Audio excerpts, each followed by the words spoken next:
Ora lur, jenenge wong nyambut gawe ora mesti, kadang ya rame, kadang ya sepi, ya disyukuri wae. Resikone wong bakul, kadang masak wakeh ujug-ujug udan duwres ngono kae, ya toh.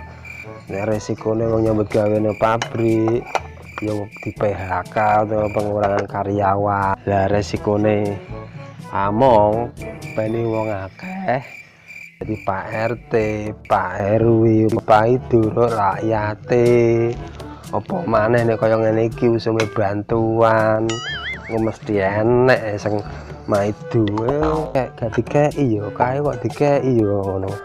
Makane mula sing sabar.